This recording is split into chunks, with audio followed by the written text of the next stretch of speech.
Tollywood star hero power star Pawan Kalyan గారు ప్రస్తుతం ఆంధ్రప్రదేశ్ రాష్ట్ర రాజకీయాల్లో కీలకంగా వ్యవహరిస్తున్న విషయం మనకందరికీ తెలిసిందే. పిఠాపురం నియోజకవర్గం నుంచి అత్యధిక మెజారిటీతో గెలిచి అసెంబ్లీలో అడుగుపెట్టారు.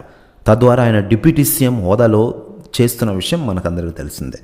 మరోవైపు తెలుగు సినిమా ఇండస్ట్రీలో పవన్ కళ్యాణ్ గారు వరుస సినిమాల్లో లైన్లో పెట్టిన విషయం తెలిసిందే. ఆయన గురించి మనం ఎంత చెప్పినా తక్కువే అవుతుంది. అయితే ఆయనకున్న క్రేజ్ గురించి మరో హీరోకి లేదని చెప్పడంలో అతిశయోక్తి లేదు. ప్రస్తుతం ఉన్న సిచ్యువేషన్ బట్టి ఆయన అటు పాలిటిక్స్ ఇటు సినిమా రెండు చేసుకుంటూ ముందుకు కొనసాగుతున్న విషయం తెలిసిందే. ఇక ఇలాంటి క్రమంలో ఆయన కొడుకు అఖిరానందన్ సినిమా ఇండస్ట్రీకి ఎప్పుడు ఎంట్రీ ఇస్తున్నాడనే దానిపై సరైన క్లారిటీ అయితే రావడం లేదు. ఇక వాళ్ళ అమ్మ అయిన రేణుదేశాయ్ మాత్రం అఖిరానందన్ ఇప్పుడిప్పుడే హీరోగా చేయడంటూ ఆమె సోషల్ మీడియాలో ఇప్పటికే చాలా పోస్టులు పెడుతోంది.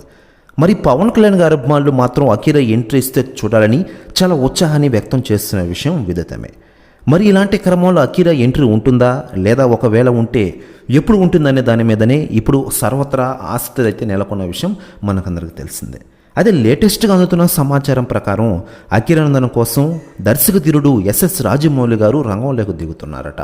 ప్రెస్ న్యూస్ కూడా తెగ వైరల్ అవుతుండగా దీనిపై అధికారిక ప్రకటన రావాల్సి ఉంది. మరోవైపు పవన్ కళ్యాణ్ గారు మాత్రం తాను చేసిన బద్రీ సినిమాని అఖిరానందన్ చేత రీమేక్ చేయించాలని చూస్తున్నట్లుగా తెలుస్తోంది. తన సన్నిహితుల దగ్గర ఇంతకుముందు పవన్ కళ్యాణ్ గారు చెప్పినట్లుగా కూడా వార్తలతో వచ్చిన విషయం మనకందరికీ తెలిసిందే.